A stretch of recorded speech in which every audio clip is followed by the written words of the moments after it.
नमस्कार, होम मिल टीवी भारत में आपका स्वागत। दिल्ली में कर्नाटक की राजनीति को लेकर बसपा कांग्रेस पर बड़ा हमला बोला है। बसपा सांसद मनन कुमार मिश्रा ने दावा किया है कि कर्नाटक में कांग्रेस की स्थिति बेहद खराब हो चुकी है।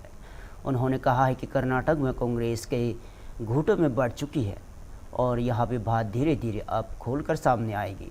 बसपा सांसद ने दावा किया है कि राज्य में कांग्रेस सरकार ज़्यादा समय नहीं टिक पाएगी और मनन कुमार मिश्रा ने आगे कहा है कि कांग्रेस का अंत शुरू हो चुका है।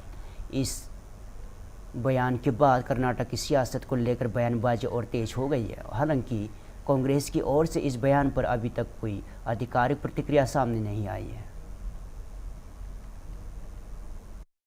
कैबिनेट कलीग को ये बताया है कि 3 बजे वो स्टेप डाउन करेंगे।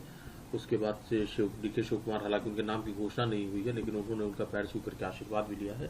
किस तरह से देखते हैं इस पूरी राजनीतिक उठापटक को?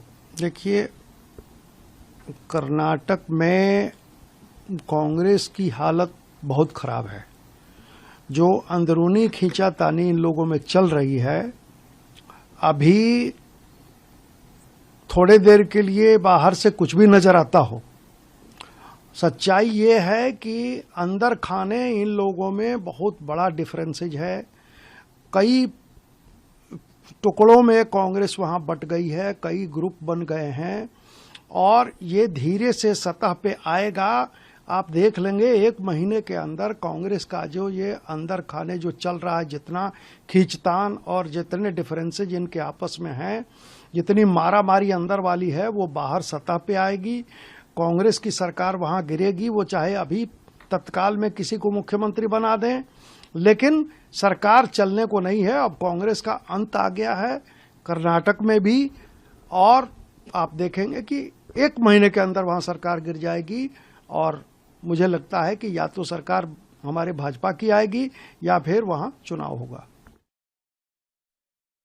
महाराष्ट्र के नागपुर में बकरीद के मौके पर केंद्रीय मंत्री रामदास आठवले ने शांति और भाईचारे की अपील की है। और रामदास आठवले ने कहा है कि बकरीद के अवसर पर किसी भी तरह के विवाद नहीं होना चाहिए। उन्होंने कहा है कि हर साल त्यौहार मनाया जाता है और गांव-गांव में हिंदू और मुस्लिम समुदाय के लोग साथ रहते हैं। और केंद्रीय मंत्री ने कहा है कि कुछ जगहों पर विवाद की घटनाएं सामने आती है, लेकिन ऐसे विवादों से बचना चाहिए और त्यौहार को आपसी सौहार्द और शांति के साथ मनाना चाहिए। उन्होंने देशवासियों से बकरीद की शुभकामनाएं देते हुए भाईचारे और सामाजिक सद्भाव बनाए रखने की अपील की।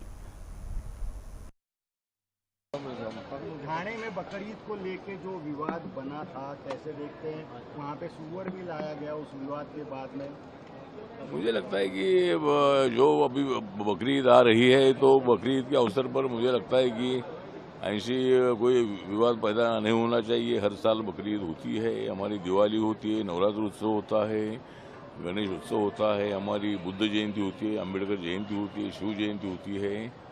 तो मुझे लगता है कि हर गांव-गांव में हिंदू मुस्लिम रहते हैं, वहाँ कोई विवाद का पैदा विषय नहीं होता है।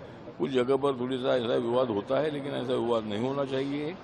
और बकरीद के अवसर पर मैं तमाम जो मुसलमान लोग हैं पूरे देश भर के, उनको बधाई देता हूँ। लेकिन विवादित मुद्दों को टालकर मतलब अपना त्यौहार मनाना चाहिए। वहाँ वो कोई रास्ते पर नमाज के बारे में कोई विवाद होते रहता है। नमाज पढ़ने का उनको अधिकार है और सरकार, पुलिस, प्रशासन उनको जगह देकर वहाँ नमाज पढ़ा जा सकता है। लेकिन जहाँ विवादित जो बातें होती है, वहाँ नमाज पढ़ने की आवश्यकता बिल्कुल नहीं है। हमको त्यौहार आनंद से मनाना है और मुझे लगता है कि इसी तरह कोई थाना में जो विवाद हुआ, ऐसा नहीं होना चाहिए।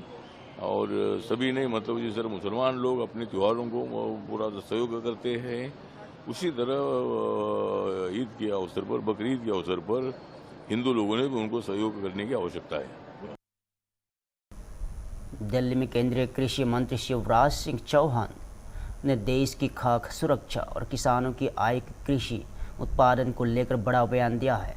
उन्होंने कहा है कि प्रधानमंत्री नरेंद्र मोदी के नेतृत्व में सरकार लगातार प्रयास कि देश की खाद्य सुरक्षा सुनिश्चित की जाए, किसानों की आजीविका बेहतर बने और देश की जनता को पोषण युक्त आहार उपलब्ध हो। केंद्रीय मंत्री ने बताया कि अधिकारियों को निर्देश दिए गए हैं कि राज्य को जिन समस्याओं या कठिनाइयों का सामना करना पड़ रहा है उन पर विस्तार से चर्चा समाधान निकाला जाए।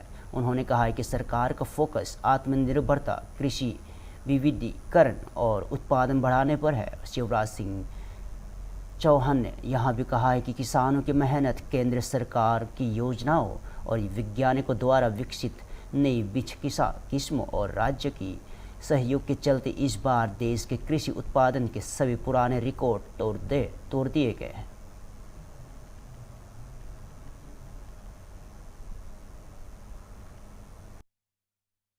सरकार सहयोग करती है।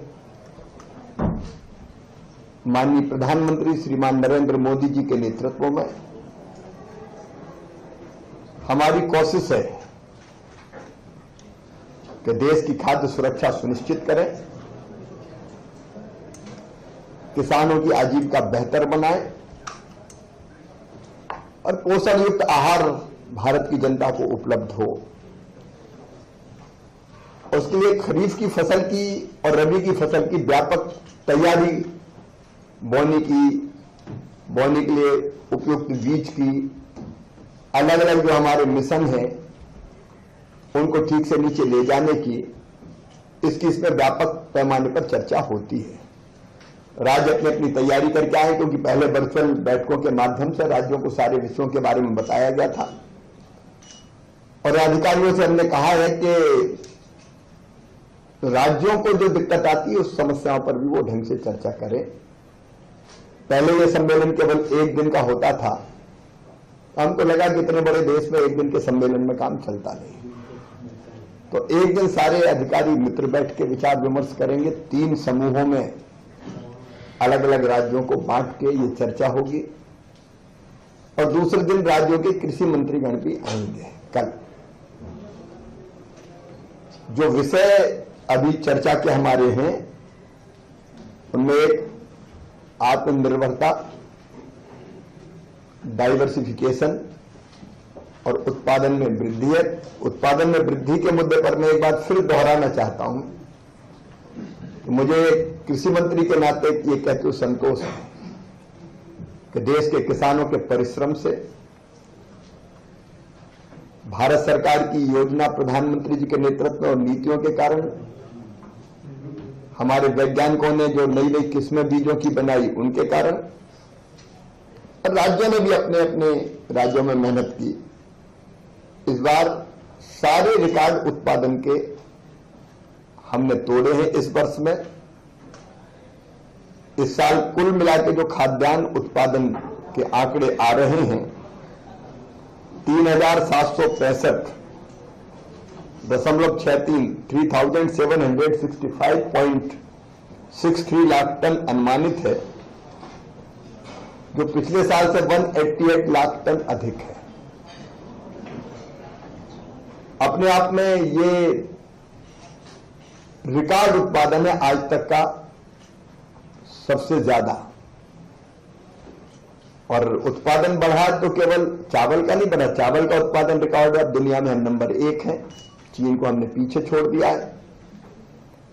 गेहूं का उत्पादन बढ़ा है, चावल का उत्पादन 1540.24 1540.24 लाख टन हो गया है।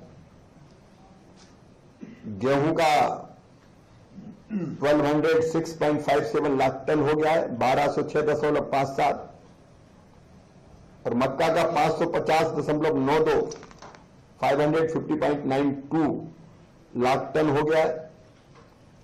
लेकिन केवल इन्हीं का उत्पादन नहीं बढ़ा, तिलहन का उत्पादन भी रिकॉर्ड स्तर पर पहुंचा है, जिसमें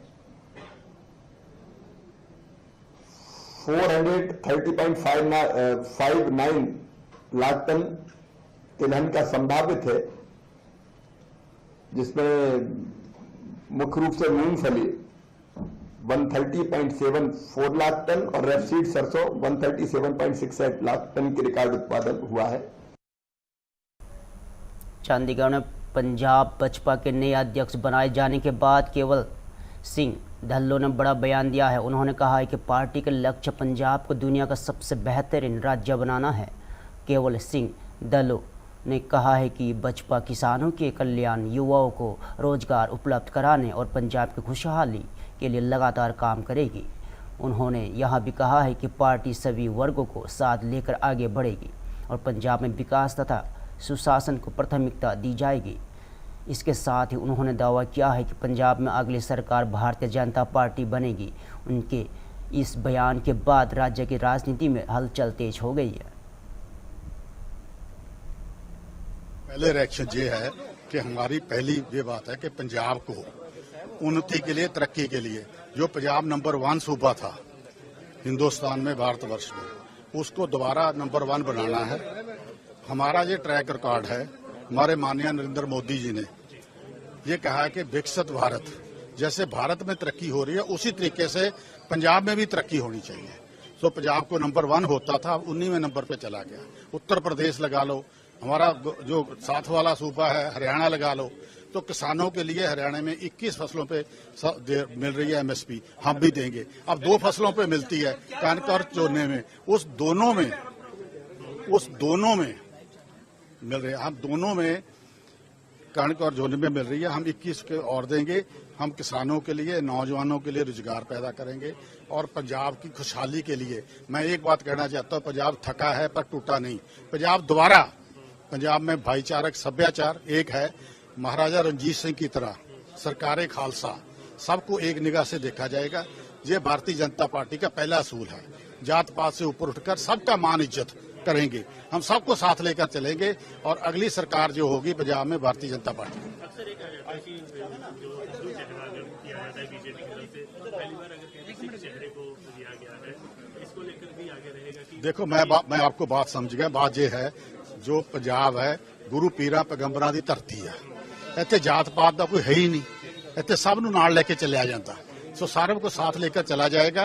हम भारत में किसी जात पात के नहीं, हमारे पास हिंदू सिख सब भाइयों की तरह रहते हैं। कितना बुरा हाल हुआ पंजाब में, कैसे कितने पहले हुआ, पर कभी भी भाईचारक तौर में कभी कोई प्रॉब्लम नहीं। मंत्री लिखकर दे रहे हैं कि 1 से 2 ज्यादा सीटें नहीं आएंगी बीजेपी की। वो किसके लिए लिख कर दे रहे हैं? वो आम आदमी पार्टी लिखना था उन्होंने। बेंगलुरु में कर्नाटक की राजनीति से जुड़ी बड़ी खबर सामने आई है। कर्नाटक के मुख्यमंत्री सिद्धरामैया ने अपने कार्यकाल को याद करते हुए भावुक अंदाज में बयान दिया है। मुख्यमंत्री पद से इस्तीफा दे दिया है और बताया जा रहा है कि इस्तीफा राज्यपाल को सौंप दिया गया। हालांकि अभी तक राज्यपाल की ओर से इससे औपचारिक मंजूरी नहीं दी गई है और सिद्धरामैया के इस्तीफे के बाद राज्य की राजनीति में हलचल तेज हो गई है। नए नेतृत्व को लेकर चर्चाएं शुरू हो गई है और अपने संबोधन के दौरान सिद्धरामैया भावुक नजर आए और उन्होंने अपने कार्यकाल के अनुभवों का जिक्र किया। वहीं कांग्रेस नेतृत्व और पार्टी के अगले कदम पर भावी की निगाह टिकी हुई है और अब देखना होगा कि कर्नाटक में अगला मुख्यमंत्री कौन होगा और कांग्रेस हाईकमांड क्या फैसला लेता है। ಅವರು ಎಲ್ಲ ರೀತಿಯಲ್ಲೂ ಕೂಡ ಬೆಂಬಲವನ್ನ, ಸಹಕಾರವನ್ನ, ಪ್ರೀತಿಯನ್ನ ನನ್ನ ಮೇಲೆ ವ್ಯಕ್ತ ಮಾಡಿದ್ದಾರೆ. ಅದಕ್ಕಾಗಿ ನಾನು ಯಾವಾಗಲೂ ಕೂಡ ಚಿರಋಣಿಯಾಗಿರ್ತೇನೆ ಅಂತಕ್ಕಂಥ ಮಾತುಗಳನ್ನು ಈ ಸಂದರ್ಭದಲ್ಲಿ ತಿಳಿಸಲಿಕ್ಕೆ ಬಯಸ್ತಾ ಇದ್ದೇನೆ.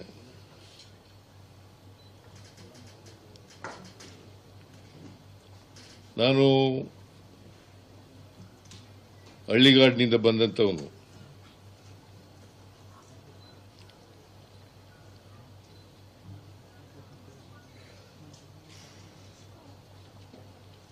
ನಾನು ಮುಂದೊಂದು ದಿನ ಶಾಸಕನಾಗ್ತೇನೆ, ಮಂತ್ರಿ ಆಗ್ತೇನೆ, ಮುಖ್ಯಮಂತ್ರಿ ಆಗ್ತೇನೆ, ವಿರೋಧ ಪಕ್ಷದ ನಾಯಕನಾಗ್ತೇನೆ ಅಂತಕ್ಕಂಥ ಕನಸು ಕಂಡಿರಲಿಲ್ಲ.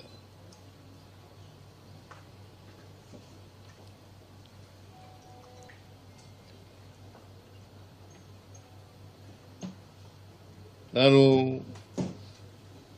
ರಾಜಕಾರಣಕ್ಕೆ ಬಂದದ್ದು ಆಕಸ್ಮಿಕ.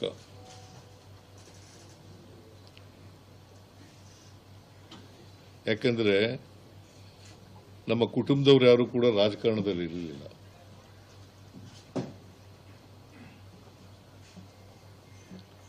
ನಮ್ಮ ತಂದೆ ತಾಯಿಗಳಾಗಲಿ ಅಥವಾ ಇನ್ಯಾರೇ ನಮ್ಮ ಕುಟುಂಬಕ್ಕೆ ಸಂಬಂಧಪಟ್ಟಂಥವ್ರು ಯಾರು ಕೂಡ ರಾಜಕಾರಣದಲ್ಲಿ ಇರಲಿಲ್ಲ.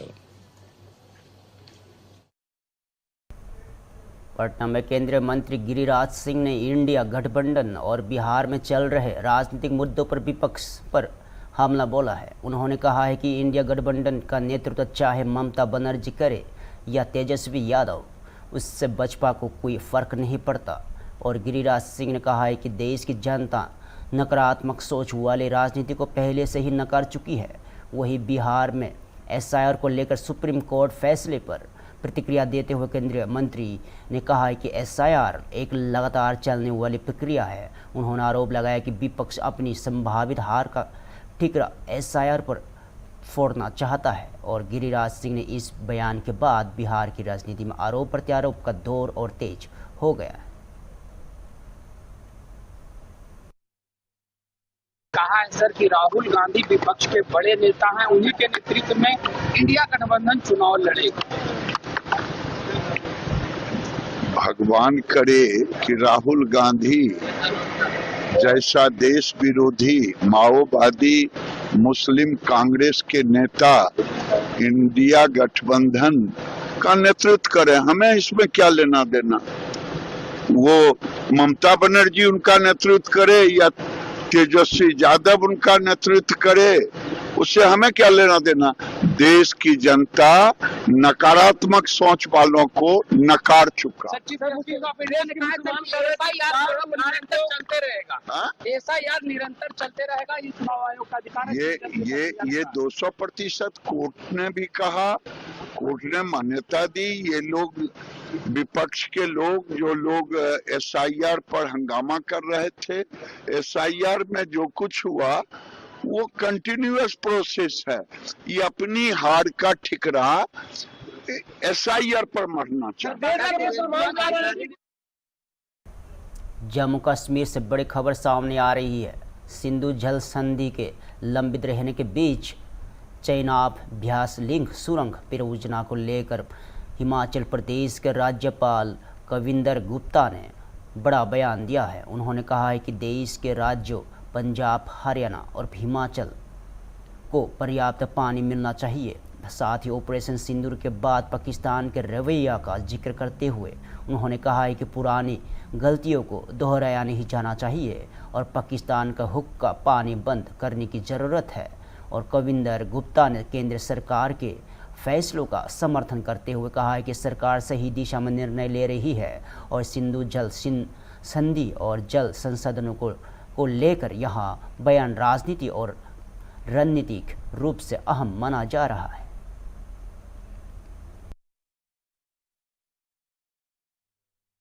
किस तरह देखते हैं इस प्रोजेक्ट? देखिए, ये जो हमारे आसपास के प्रदेश हैं, चाहे वो पंजाब है या हरियाणा है, वहाँ अपने आप में एक ज़रूरत रहती है पानी की, और आपस में ही स्टेट्स की संधि हो रखी है। तो हम चाहते हैं कि हमारी जो स्टेट्स हैं, भारत की स्टेट्स, उनको पर्याप्त पानी मिले। ये भी एक कारण है। और दूसरा, जहाँ तक हम देखते हैं कि सिंधु, ये अपना ऑपरेशन सिंदूर के बाद जिस प्रकार से पाकिस्तान का रुख रहा है, बड़ा ज़रूरी है कि जो पुरानी गलतियाँ थी उसको दोहराया ना जाए और सही तरीके से पाकिस्तान का जिस प्रकार से रुख रहता है, तो उससे पाकिस्तान का हुक्का पानी बंद करने की ज़रूरत थी। तो पहले हम खुद सक्षम होंगे तभी हम उसके बाद करेंगे, लेकिन ये पुरानी गलतियों को जो दोहराया नहीं जाना चाहिए। और जो केंद्र सरकार एक नया निर्णय ले रही है, वो बहुत अच्छा निर्णय है जिसमें अपने लोगों को फायदा मिलेगा। देखिए, स्वाभाविक बात है कि जो हमारी एडजॉइनिंग स्टेट्स हैं उनको भी उस चीज़ का फायदा मिले। जो पहाड़ी एरियाज हैं वहाँ पर तो हाइड्रो इलेक्ट्रिक प्रोजेक्ट्स बने हैं और आगे जो पानी जहाँ भी जाता है उनको ठीक प्रकार से डिस्ट्रीब्यूशन हो, और उनको जहाँ पर कमी है उसको वहाँ पर मिले। तो मुझे लगता है कि एक अच्छा वातावरण आने वाले समय में बनेगा। चाइना की जो विस्तारवादी नीति है वो समय समय पर इस प्रकार के बयान देता है, लेकिन भारत इतना सक्षम है कि उनको ठीक प्रकार से जवाब दे।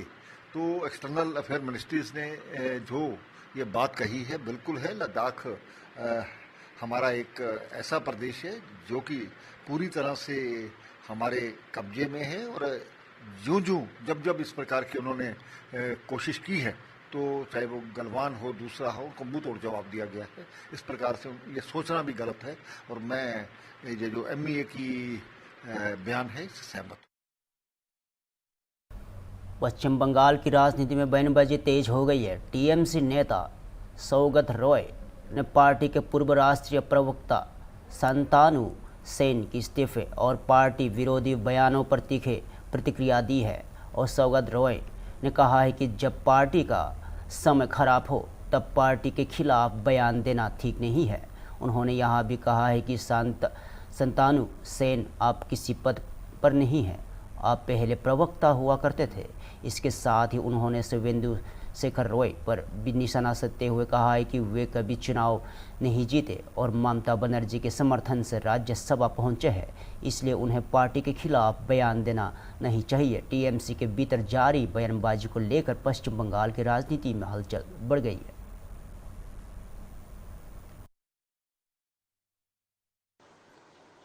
ये जो लोग अभी बयान दे रहे हैं ये कमजोर है, इसको ताकत नहीं है, नैतिक शक्ति नहीं है।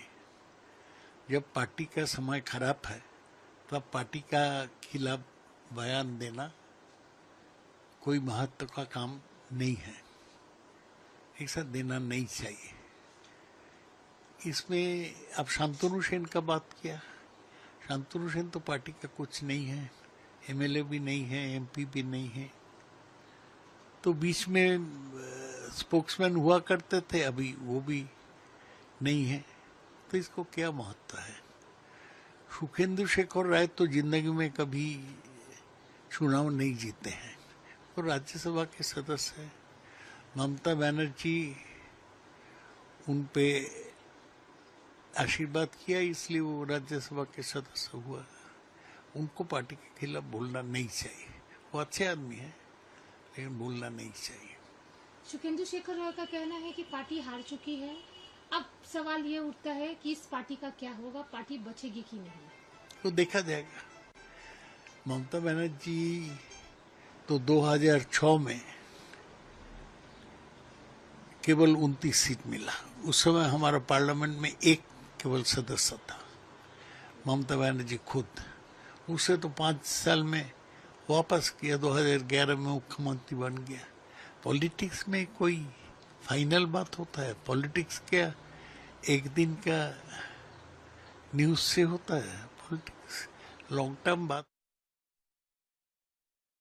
फिलहाल के लिए इतना ही। ताज़ा खबर देखते रहो हम TV भारत।